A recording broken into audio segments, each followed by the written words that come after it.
It is Wednesday, June 6th, and this is Fox and Friends First, happening right now at 4 a.m. here on the East Coast.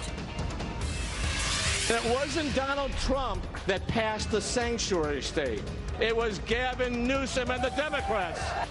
Is California ready for a Republican governor? President Trump thinks so, as the candidate he endorsed makes it on the ballot.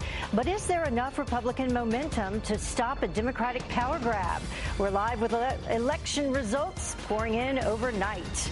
And flying in the face of controversy, the Eagles head coach set to break his silence today after his team was sacked by the White House. And the perils of being logged on when you're in love, the surprising new trend that has couples signing social media prenups. Fox and Friends First starts right now.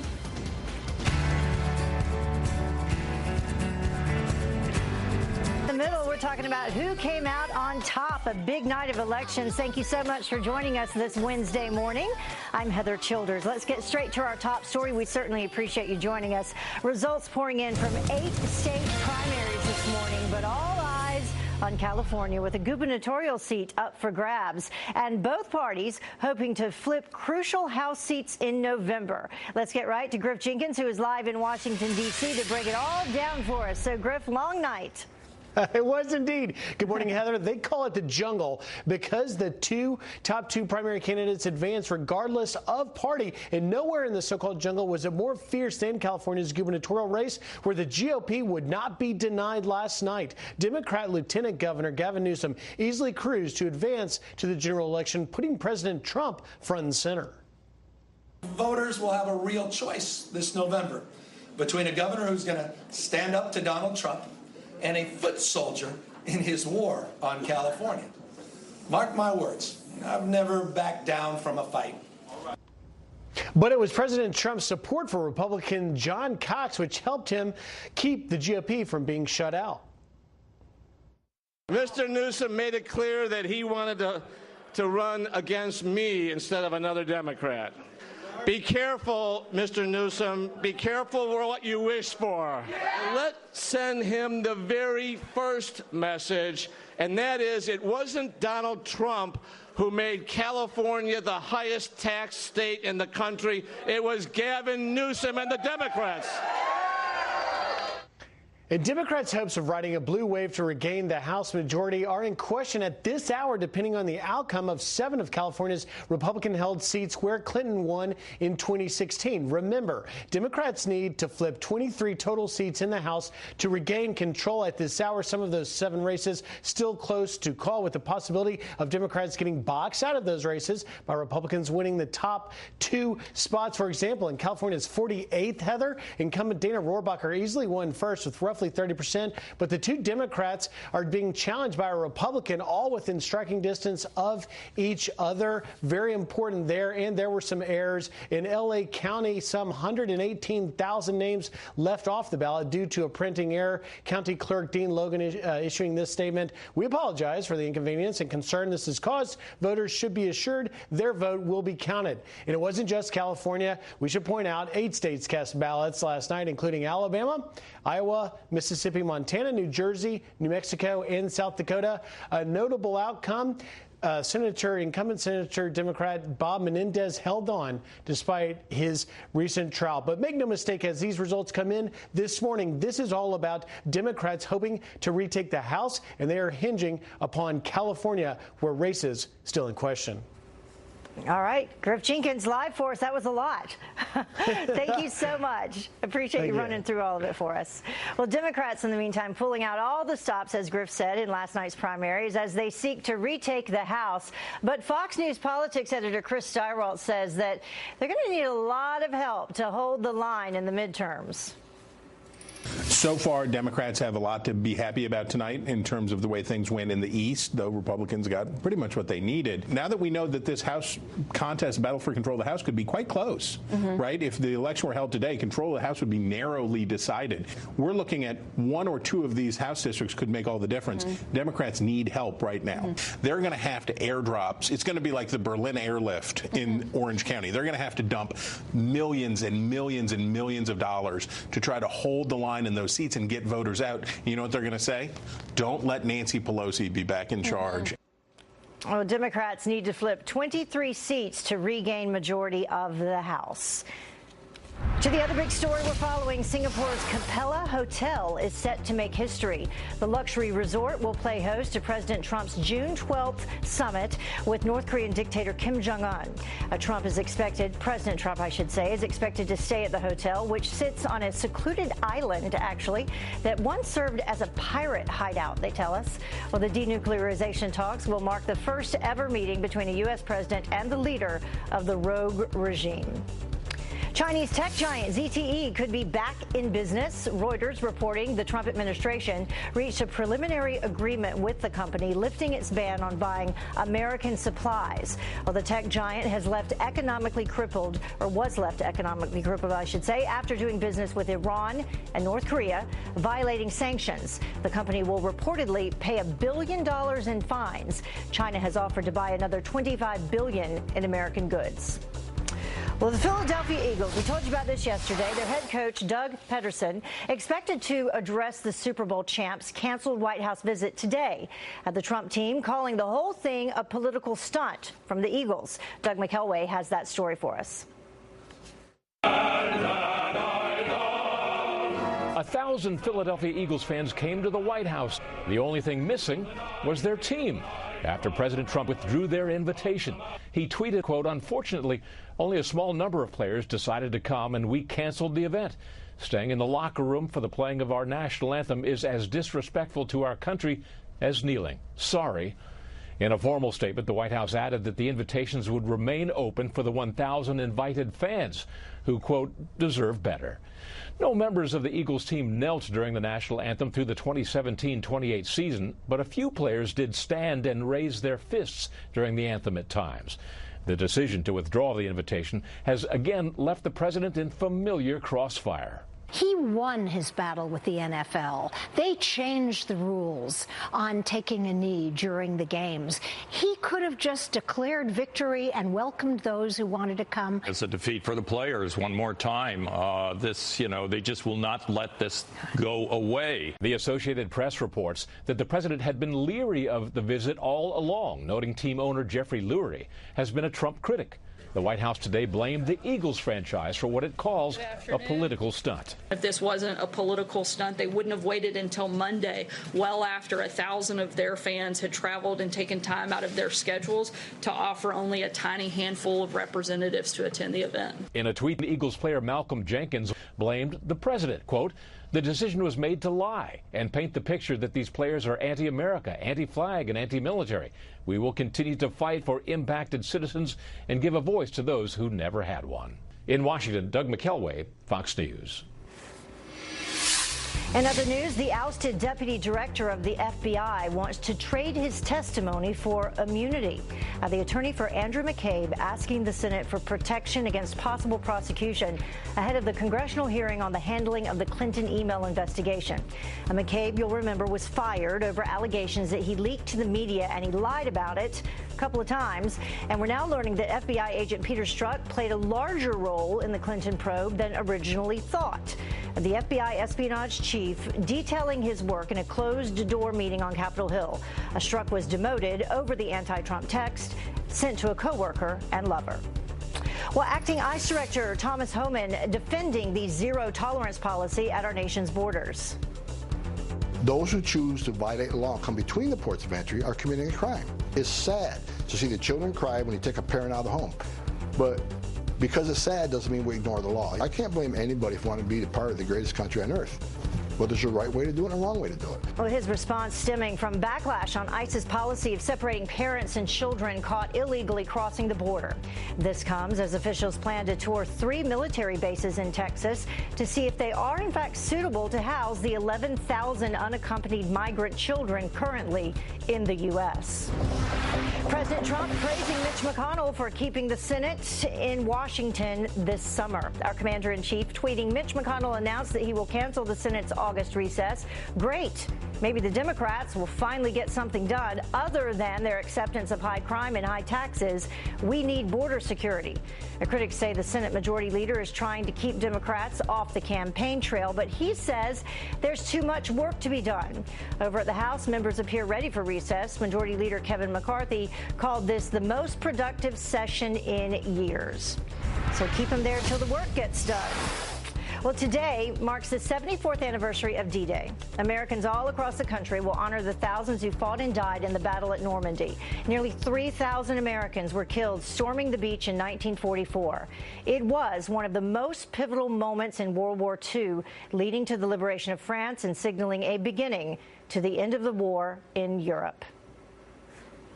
Well, the time now is about 10 minutes after the top of the hour, and President Trump is set to sign a new VA bill today that could change the way our heroes get health care. Our next guest is an Iraq War veteran here to explain why this bill will make all the difference. It looked like I was saying I didn't apologize. I apologized to my family, to Monica Lewinsky and her family, to the American people. And Bill Clinton gets a Me Too do-over, but just wait until you hear what another one of his accusers has to say about it.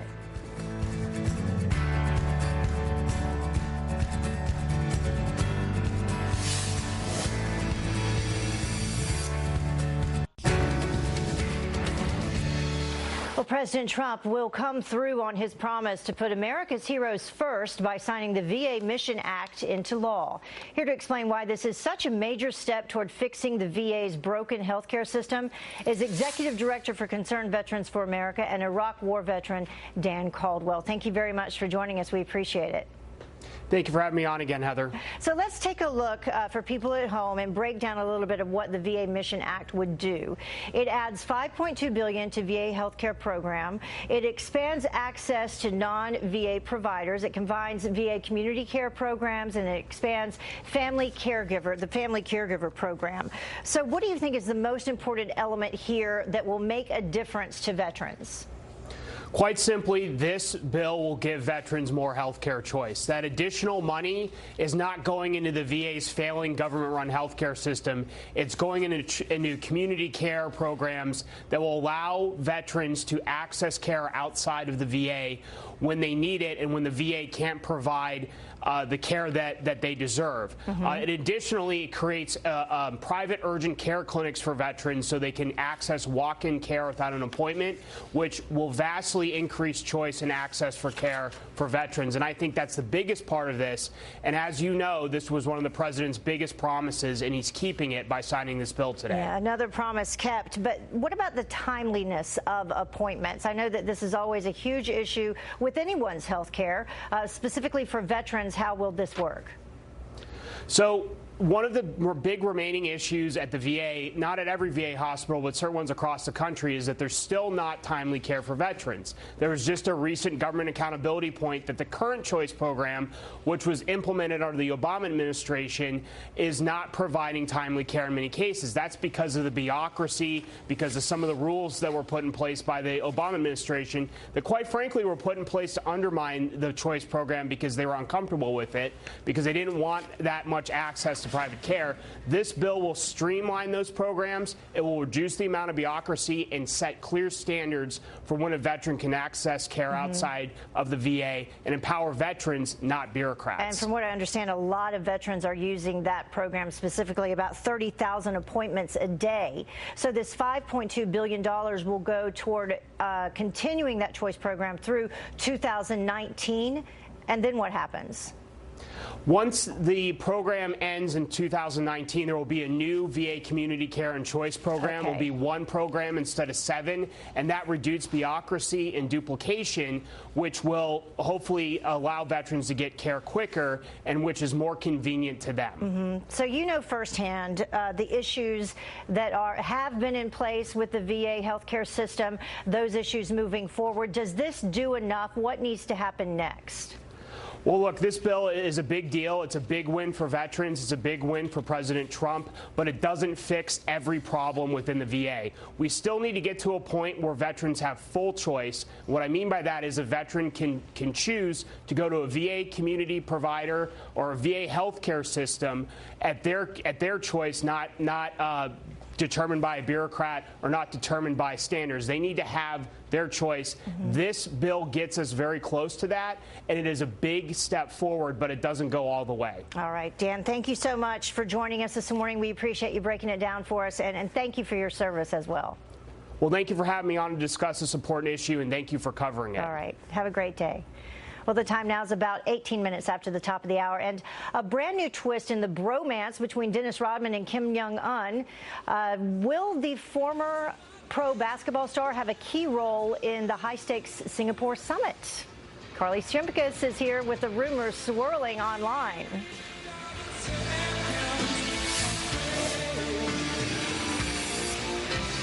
XM 115 is here with reaction to the rumors about Dennis Rodman's latest trip. Oh boy. From basketball to diplomacy, a new report says Dennis Rodman plans to travel to Singapore a day before the June 12th summit between President Trump and Kim Jong-un.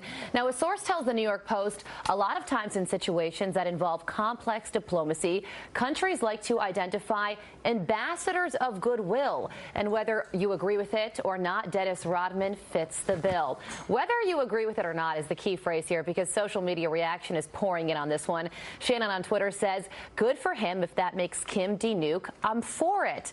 Bob writes, Ambassador Rodman has a interesting ring to it, doesn't it? And Tony says he needs to not be in this process. His presence during this is demeaning to say the situation. Stay home, please. So this would certainly be one for the history books. I actually had a feeling this may happen, and I don't necessarily think it's a bad idea. I guess if it smooths things over, whatever it's it worth takes, you know? Yeah, I don't know. I'm not convinced he's going to be there. Bring him Dennis Rodman, whatever he needs. Right. So Pennsylvania, some graduates getting an unusual gift. Yeah, that's right. This is a terrifying reality. Students at a middle school in Pennsylvania were gifted ballistic shield inserts for their backpacks for 8th grade graduation. Now, the president of Unequal Technologies gifted the $150 plates to students at St. Cornelius School, which is a student his own daughter attends. Now, here is the school's principal on that terrifying gift. Anything that we can do to protect our children and our staff, that's my job, to protect them, and I try to do the best I can. All right, well, comments flooding social media on this one as well. Adam says, how depressing. If this doesn't demonstrate that something in our society needs to change, I am not sure what will. Another Twitter user says, this is incredibly sad and does not come close to solving the problem. And another tweet writes, if this is the future for our kids, then we have failed them.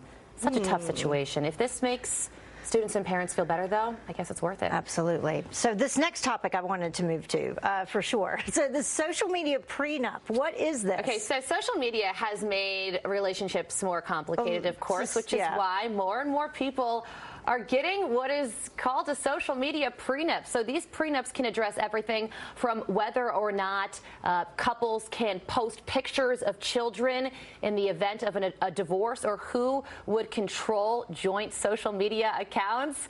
Folks on social media, of course, weighing in as well. Jeff on Twitter says, if you need a social media prenup, then I'm not convinced you should be in that relationship. But hey, that's just me. Somebody on Facebook said, whatever happened to simple respect, maturity, people, come on. I think that is such an important message there. And Madeline says, our society is getting crazy. I mean, I think prenups are like the least romantic thing ever to begin with. A social media prenup, though, is just crazy. Well, the thing is, social media has changed the way that we date and meet people, and now it's changing the way, marriages. I have so many friends who have gotten married off of dating apps. So it can make you, it could also break you. A lot of people divorced over dating apps as well. All right, thank you so much, Carly. I appreciate it. Well, the time now is about 25 minutes after the top of the hour, and Stolen Tribute, a memorial honoring a Marine killed in the line of duty, ripped right out of a front yard. The brother of that brave soldier joins us live with his family's desperate plea to the heartless thief. I had some California delegates come up to me and say, by far you're the best candidate, but you know what? The name Omar Siddiqui will not work in Orange County. And a California candidate sounding off about Democrats, and guess what? He's one of them. Why he says his own party told him that he could never win.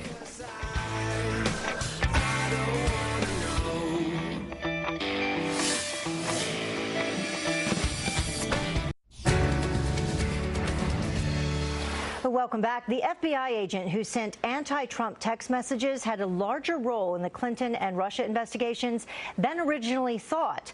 The FBI spy chief revealing new details about Peter Strzok in a closed-door meeting on Capitol Hill. Catherine Herridge has those details.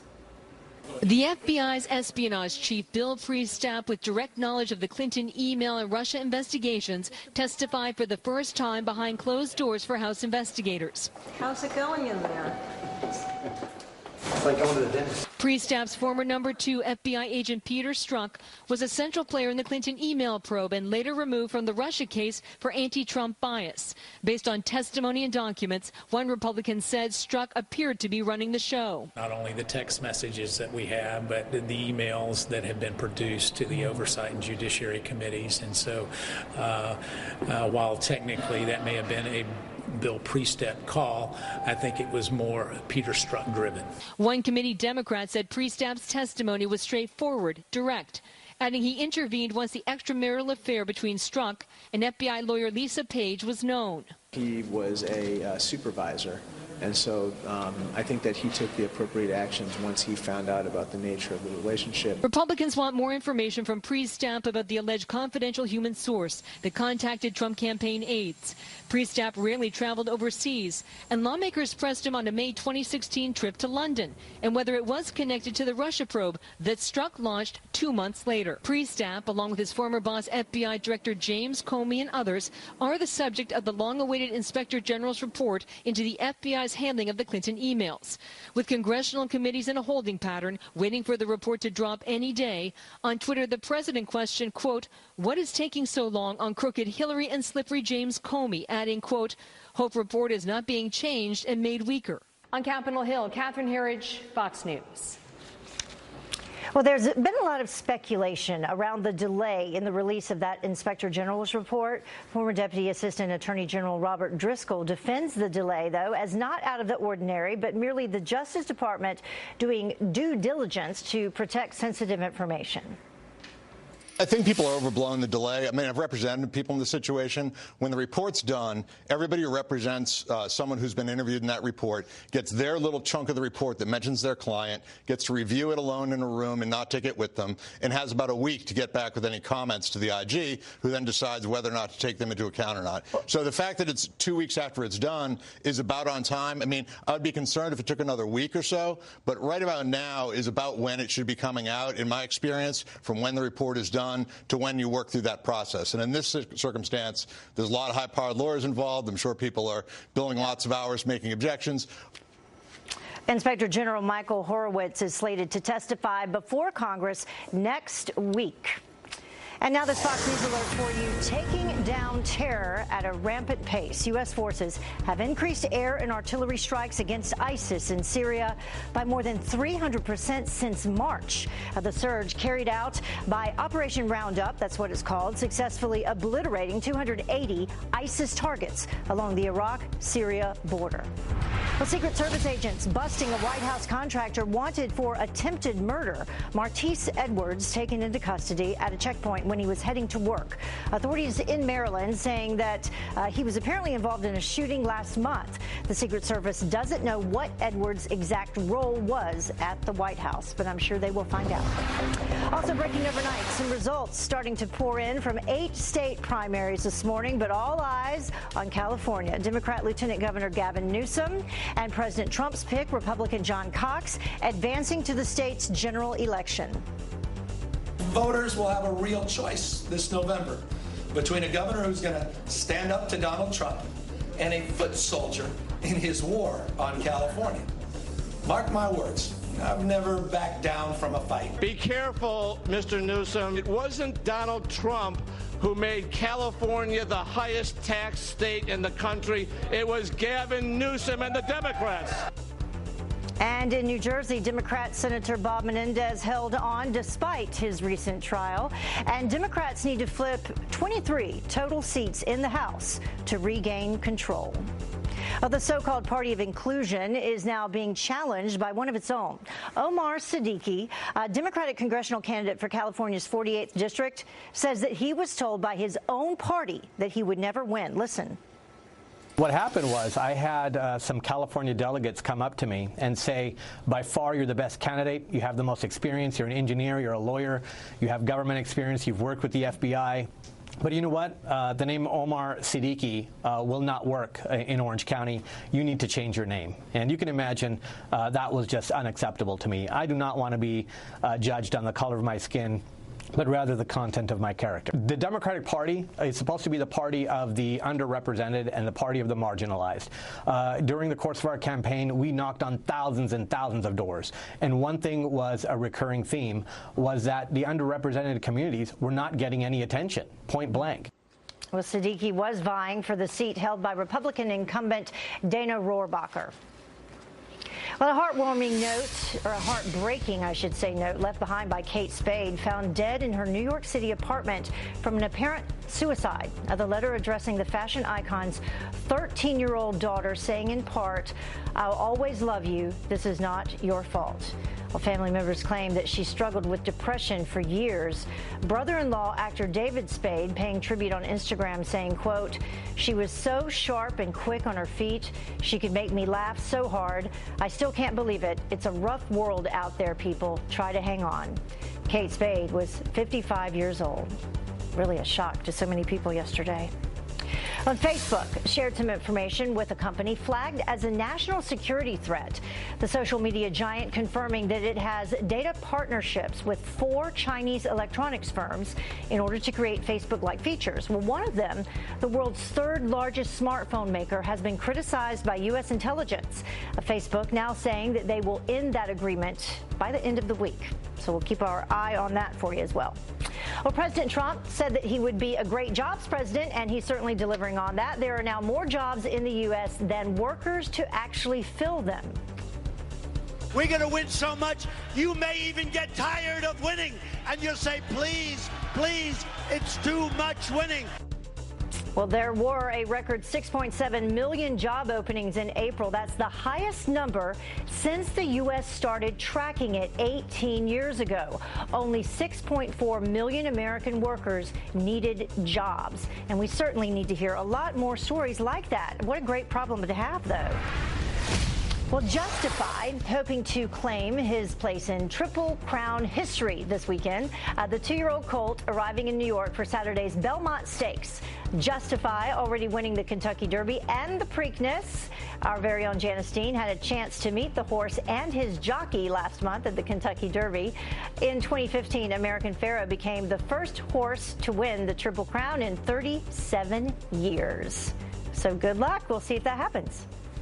Well, the time now is about 20 minutes until the top of the hour, and Bill Clinton is looking for a do-over about that Monica Lewinsky answer. Like I was saying, I didn't apologize. I apologized to my family, to Monica Lewinsky and her family, to the American people.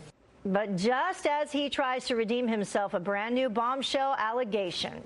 And sheriff's deputies stepping in to help a fallen hero. The story behind this picture that will make your morning. And you better plan accordingly. Showering and doing laundry in the same day? How dare you? That's actually not allowed. The liberal governor behind that new bill. I don't want no scrub. A scrub is a guy that can't get no love from me. Hanging up the side of his face, trying to holler at me. I don't. Welcome back. Former President Bill Clinton getting a Me Too do-over on late-night TV. This after a disastrous interview about his Monica Lewinsky scandal we told you about, where he said that he did not owe her an apology. It looked like I was saying I didn't apologize, and I had no intention to, and I was mad at me. I apologized to my family, to Monica Lewinsky and her family, to the American people. I meant it then, I meant it now. I've had to live with the consequences every day since. Making it about me again, though. But in this Fox News exclusive, Clinton accuser Jennifer Flowers says that he needs to face harsher consequences. I'm advocating that Bill be prosecuted for his sex crimes. Why shouldn't he be prosecuted for rape, as Bill Cosby has, and Harvey Weinstein was just arrested? Why don't they arrest Hillary as a co-conspirator? She has been the person that has let him go and the enabler. Well, Clinton says that he still believes the Me Too movement should be supported. Now to one of the most liberal lawmakers in Congress who says that he wants to be his state's next top lawyer. Congressman Keith Ellison officially announcing his run for Minnesota Attorney General. The Democrat tweeting, quote, "You deserve an Attorney General who will never stop fighting for you and your family. That is what I plan to do." Ellison is expected to stay on as Deputy Director of the Democratic National Committee. And Netflix is taking requests, apparently. Users can now tell the streaming service what movies and what shows that they want to watch. The title request page lets you order up to 3 movies and TV series that aren't already on their service. Netflix will then notify you if and when your picks become available. But the company says there are limits to what they can license. So it'll be interesting to see how that works out. And this is funny. Hide from husband. An Amazon delivery driver helps a woman keep her packages away from her better half. The Texas wife placing this hilarious sign at the doormat outside of her home. You can see that the employee's reaction to her doormat on her home security camera. See him laughing there. Well, the worker takes one look at the doormat and then goes around the corner to hide the package. The woman posting online, "Shout out to Amazon for always being loyal and hiding my packages." So hopefully her husband doesn't see the shout out on social media. Well, taking a shower and doing laundry on the same day. Can you imagine doing that? Never, right? Well, it could actually be a thing of the past if you do in one state. In preparation for the next drought, California is implementing new water restrictions. The goal is to limit each person to 55 gallons per day by the year 2022 and 50 gallons a day by 2030. An 8-minute shower uses about 17 gallons of water, and a load of laundry could use up to 40 gallons. Water districts that do not comply face fines of up to $10,000 a day. So we, of course, want to know what you think about this, about California's new water law. So let us know. You can log on to our Facebook page or Twitter page, and we have some of those responses for you. Diane on Facebook saying, "Well, I would like to say I feel sorry for the people. Then I remember they keep electing their own misery." And then Maria on Instagram says, "No, I'm showering and washing my clothes. I'll conserve in other ways if necessary." And then David on Twitter says, "I'm glad I don't live in that state." Kathy on Facebook says, or wants to know, who does laundry every day? That's a good question, Kathy. Well, the time now is about 15 minutes until the top of the hour, and he sacrificed his life in the line of duty, and now the memorial honoring that Marine has been stolen right from a Gold Star family's front yard. The brother of that brave soldier joins us live up next. You don't want to miss it, with his desperate plea for the heartless thief to return it. A memorial honoring a Marine killed in the line of duty ripped right out of a front yard. You can see it right there before it went missing. The Gold Star family now desperate to get it back, begging the heartless thief to return it. The brother of that brave Marine, Private First Class Samuel McGuire, joins me live now. Thank you very much for joining us. We really appreciate it. Good morning, Heather. Thank you for having me. Can you tell us first a little bit about your brother? Sure. You know, being my older brother, I see him a lot differently than a lot of people do. He's obviously a hero, and he was all heart his whole life, all about family, all about kids, all about helping people.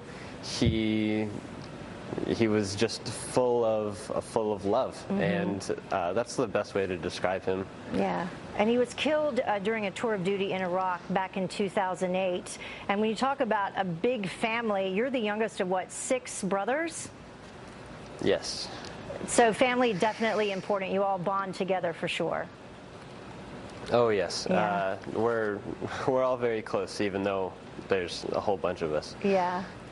So your mom, actually, you and your mom were driving by on your way to church when you noticed that the silhouette was missing. Yes. So we were pulling out of the driveway. We were, like you said, on our way to church. We looked over and we noticed that the silhouette wasn't there anymore. And, you know, my mom told me that, you know, if she had been in the car alone, she probably would have gotten out and searched for it. But I was there, and I told her I'll call Pop, or my father, and he'll check it out, and we're gonna go and do our thing, because this is what we need to do right now. Yeah. So my father went and checked it out and discovered that it was no longer there. And it's been up since what, Memorial Day? Right. Yeah. Yes. So it hasn't even been up that long. And your mom's response also was something that we wanted to share with people at home, because she said that she would actually pray for the person who took the monument. So faith, clearly very important to your family, and people can see a look at her Facebook post there.